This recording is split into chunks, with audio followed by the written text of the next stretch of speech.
So the uranium market is in deficit for the fifth straight year. Prices are above $80 per pound, and countries worldwide are tripling nuclear capacity by 2050.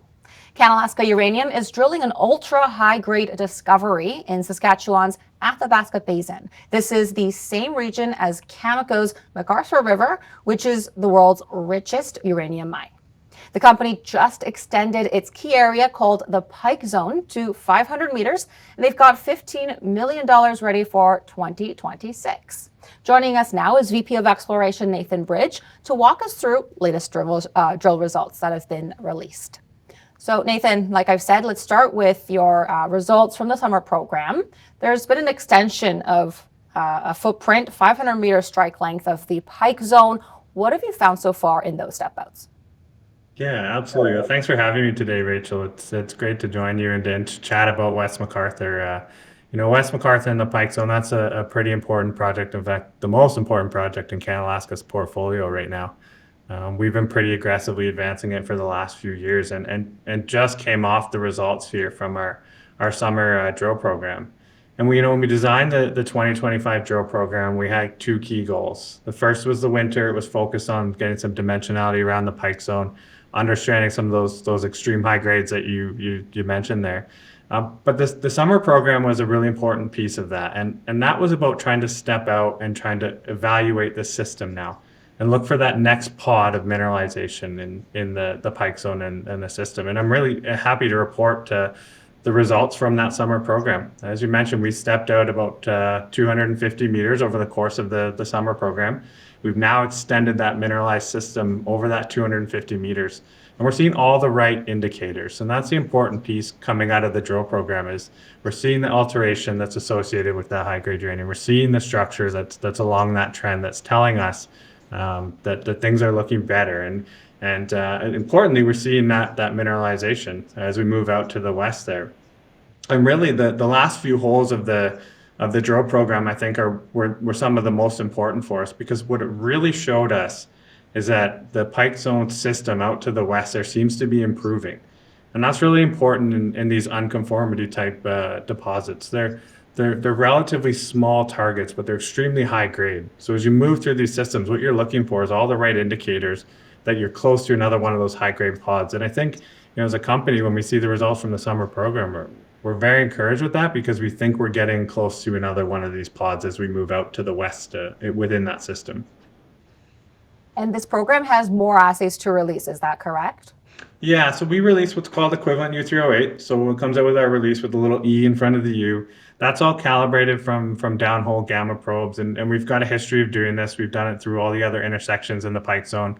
Typically, it shows when we have the actual assays from the lab come out, they typically show a slight uptick.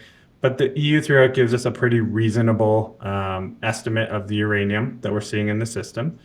We do expect assays probably, hopefully late Q4. I would suggest it's probably going to be into Q1 based on the way that the labs are operating these days. But we'll have assay confirmation of all these grades as we move into Q1 of next year. What sort of results do you think would move the needle here for the company? Yeah, I think, the biggest catalyst for CanAlaska right now, and it's really what we designed the 2025 summer program around, is looking for that next pod in the Pike Zone system. We look at these types of high-grade unconformity uranium deposits around the Athabasca. There's lots of great examples, Cigar Lake, MacArthur River is another great example. When these deposits form, they typically have multiple pods or multiple pearls along the system. And what we think we've done here is we've defined one of those pearls with the winter results in 2025. But 2025 summer is really about stepping out and looking for those next pearls in the system. And that's probably the biggest catalyst or the biggest needle mover for CanAlaska at this point. We got a good handle on one pod. Are there more pods in this system that tell us that this truly is approaching that tier 1 territory? And so that's really what we're focused on right now. Mm-hmm. Well, you've approved a $15 million budget for 2026, which is actually up 20% from this year. What will you be drilling? I mean, you may have just covered already in terms of what the future goals are, but really define for us clearly what the overall team's strategy is for the drill and also what you want to achieve. Yeah. So I mean, as you said, $15 million, that's a 20% increase on our budget last year. 2025 was an increase on 2024. We're excited with the results. We believe the project's showing us the results that we need to be seeing to move it ahead, hence the increase of 20%. I mean, that's not a small increase to an exploration budget. That requires a lot of extra effort and energy, time, people, contractors to get that done. So we're confident in the results from the 2025 program so much that we have increased that budget by 20% to $15 million, which is the money that we just raised to get that work done. And what 2026 really looks like for us is continuing to step out and find that next pod. As I mentioned, that's the biggest catalyst for the company right now is the multiple pearls in the system. And so we'll actually be back there in about a month's time. Right at the beginning of January, we've got 3 drills that will be on site. They'll all be turning here in early January, and they'll be working towards finding that next pod within the Pike Zone system. So it should keep us busy for the whole exploration season on West MacArthur. Well, before you go, one thing that I noticed when researching CanAlaska is that you make it pretty clear that you're the only junior in the Athabasca Basin using directional drilling. Can you talk to us about why that's important to point out? What's the edge over peers in the region? Yeah, I mean it's a really cool technology that we employ. It's not a new technology. It's something that's used every day in the oil fields, and I got to give credit to my team here at CanAlaska because they were the ones that came to me and said, "Hey, let's try this out. We think we can make this work." And I said, like what's the value in it? And the value is how fast we can test targets.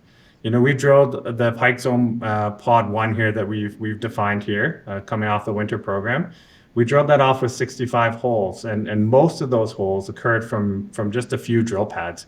And it provides us that competitive advantage to get the results faster than we would had we had to drill a new pilot hole every single time, starting off of a new collar to make that test. So we've been able to, I think in 2024, we put it's about $3 million of capital that was not saved, but put into the ground faster because we weren't re-drilling the top 500 meters of that hole every single time.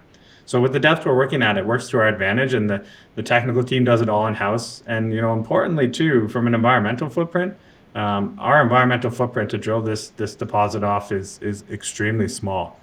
So we can continue to delineate the Pike Zone and have a very minimal impact to that surface. So that's a very positive thing to highlight with it too. All right. Well, you talked to us about another number of catalysts coming up pretty soon there, Nathan. So hopefully we'll see you in another update soon. Yeah, absolutely. Thanks for having me today, Rachel. It was great to provide an update on CanAlaska. Yep. So our community, you can go to, if you're not there already, CVV on CEO.CA to check out what folks are saying about the company. And of course, create an account yourself to input your own opinions. Thanks for watching.